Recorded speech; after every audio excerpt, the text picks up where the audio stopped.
batshothe kuyo yabantu bagcwele izintolo zabantu leya ndawo yangakithi kuye kwagijima imfene emini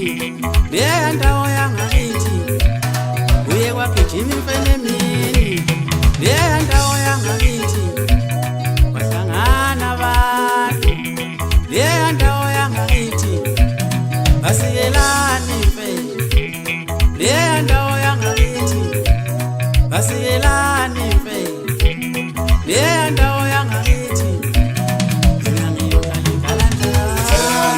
leya ndawo yangakithi leya ndawo yangakithi kuye kwagijima imfene emini leya ndawo yangakithi kuye kwagijima imfene emini leya ndawo yangakithi bona abantu besimwela phansi bahloniphele wena bagqoke izintolo zabantu batshothe imfuyo yabantu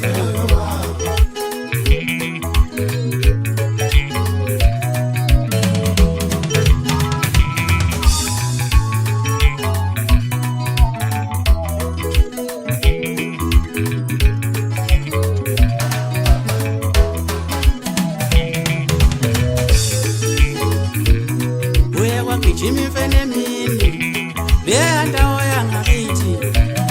abantu bahamba kuze kuze leya ndawo yangakithi sase sadlala abathakathi thina leya ndawo yangakithi thina sidlala abathakathi leya ndawo yangakithi sidlala abathakathi leya ndawo yangakithi